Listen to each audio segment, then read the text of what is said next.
Pada pertemuan kali ini kita akan membahas tentang sosok pendiri Kesultanan Mataram Islam. Sutawijaya adalah pendiri Kesultanan Mataram yang memerintah sebagai raja pertama pada tahun 1587 sampai tahun 1601, bergelar Panembahan Senopati ing Alogo Sayyidin Panotogomo Halifatullah Tanah Jawa. Beliau dianggap sebagai peletak dasar Kesultanan Mataram. Danang Sutawijaya atau Panembahan Senopati adalah putra sulung pasangan Ki Ageng Pamanahan dan Nyai Sabinah. Menurut naskah-naskah Babat, ayahnya adalah keturunan Brawijaya Raja terakhir Majapahit, sedangkan ibunya adalah keturunan Sunan Giri. Nyai Sabinah memiliki kakak laki-laki bernama Ki Juru Martani, yang kemudian diangkat sebagai pati pertama Kesultanan Mataram. Ia ikut berjasa besar dalam mengatur strategi menumpas Arya Penangsang pada tahun 1549. Sutawijaya juga diambil sebagai anak angkat oleh Sultan Hadiwijaya sebagai pancingan, karena pernikahan Sultan Hadiwijaya dan istrinya sampai saat itu belum dikaruniai anak. Sutawijaya kemudian diberi tempat tinggal di sebelah utara pasar sehingga ia pun terkenal dengan sebutan Raden Ngabehi Loring Pasar. Sayembara menumpas Arya Penangsang pada tahun 1549 merupakan pengalaman perang pertama bagi Sutawijaya. Ia diajak ayahnya Ki Ageng Pamanahan untuk ikut serta dalam rombongan pasukan menumpas Arya Penangsang. Sultan Hadiwijaya pun merasa tidak tega dan menyertakan pasukan Pajang sebagai bala bantuan. Arya Penangsang adalah Bupati Jipang Panolan yang telah membunuh Sunan Prawoto Raja terakhir Kesultanan Demak. Ia sendiri akhirnya tewas di tangan Sutawijaya. Akan tetapi sengaja disusun laporan palsu bahwa kematian Arya Penangsang akibat dikeroyok Ki Ageng Pamanahan dan Ki Panjawi. Karena jika Sultan Hadiwijaya sampai mengetahui kisah yang sebenarnya bahwa pembunuh Bupati Jipang Panolan adalah anak angkatnya sendiri, dikhawatirkan ia akan lupa memberikan hadiah. Usai sayembara, Ki Panjawi mendapatkan tanah Pati dan menjadi bupati di sana sejak tahun 1549, sedangkan Ki Ageng Pamanahan baru mendapatkan tanah Mataram sejak tahun 1556. Sepeninggal Ki Ageng Pamanahan tahun 1584, Sutawijaya menggantikan kedudukannya sebagai pemimpin Mataram, bergelar Senapati Ingalogo yang artinya Panglima di medan perang. Pada tahun 1576 Ngabehi Wilamarta dan Ngabehi Wuragil dari Pajang tiba untuk menanyakan kesetiaan Mataram, mengingat Senapati sudah lebih dari setahun tidak menghadap Sultan Hadiwijaya. Senapati saat itu sibuk berkuda di desa Lipura, seolah tidak peduli dengan kedatangan kedua utusan tersebut. Namun kedua pejabat senior itu pandai menjaga perasaan Sultan Hadiwijaya melalui laporan yang mereka susun. Senapati memang ingin menjadikan Mataram sebagai kerajaan merdeka. Ia sibuk mengadakan persiapan, baik yang bersifat material ataupun spiritual, misalnya membangun benteng, melatih tentara, sampai menghubungi penguasa Laut Kidul dan Gunung Merapi. Senapati juga berani membelokkan para mantri pamajegan dari Kedu dan Bagelen yang hendak menyetor pajak ke Pajang. Para mantri itu bahkan berhasil dibujuknya sehingga menyatakan sumpah setia kepada Senapati. Sultan Hadiwijaya resah mendengar kemajuan anak angkatnya. Ia pun mengirim utusan menyelidiki perkembangan Mataram. Yang diutus adalah Arya Pamalat Tuban, Pangeran Benawa, dan Patih Mancanegara. Semuanya dijamu dengan pesta oleh Senapati. Hanya saja sempat terjadi perselisihan antara Raden Rangga, putra sulung Senapati, dengan Arya Pamalat. Pada tahun 1582 Sultan Hadiwijaya menghukum Buang Tumenggung Mayang ke Semarang karena membantu anaknya yang bernama Raden Pabelan menyusup ke dalam keputrian menggoda Ratu Sekar Kedaton, putri bungsu Sultan. Raden Pabelan sendiri dihukum mati dan mayatnya dibuang ke Sungai Laweyan. Ibu Pabelan adalah adik Senapati.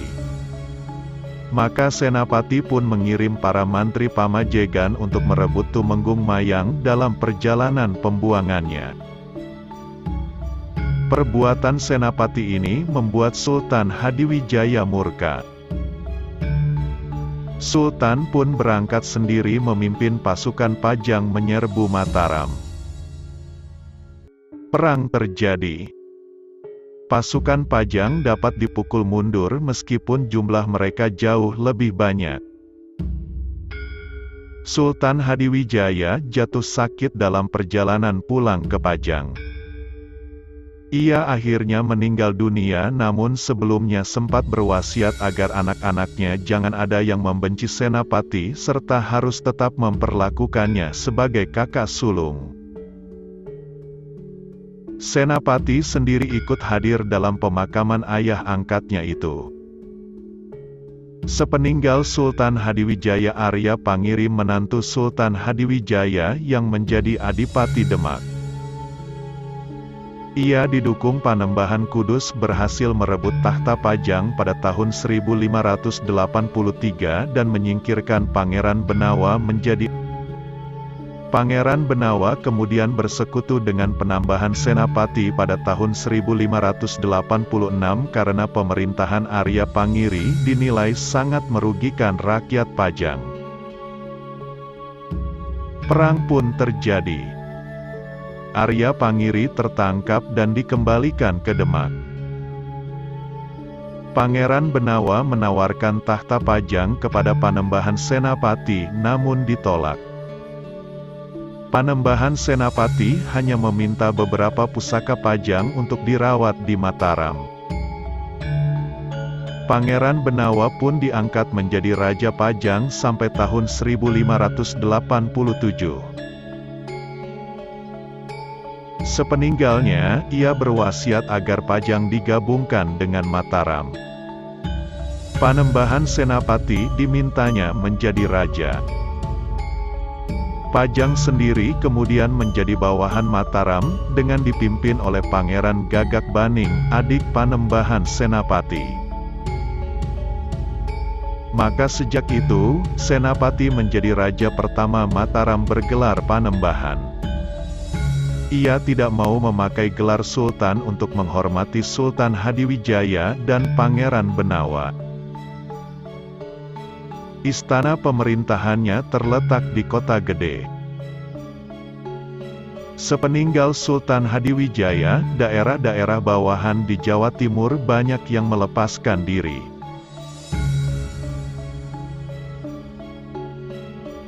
Persekutuan Adipati Jawa Timur tetap dipimpin Surabaya sebagai negeri terkuat. Pasukan mereka berperang melawan pasukan Mataram di Mojokerto namun dapat dipisah utusan Giri Kedaton. Selain Pajang dan Demak yang sudah dikuasai Mataram, daerah Pati juga sudah tunduk secara damai. Pati saat itu dipimpin Adipati Pragola putra Ki Panjawi. Kakak perempuannya, Ratu Waskita Jawi, menjadi permaisuri utama di Mataram.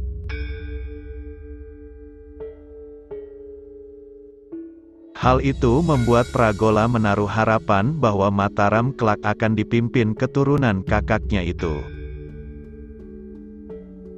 Pada tahun 1590 gabungan pasukan Mataram, Pati, Demak, dan Pajang bergerak menyerang Madiun. Adipati Madiun adalah Rangga Jumena, putra bungsu Sultan Trenggana, yang telah mempersiapkan pasukan besar untuk menghadang penyerangnya.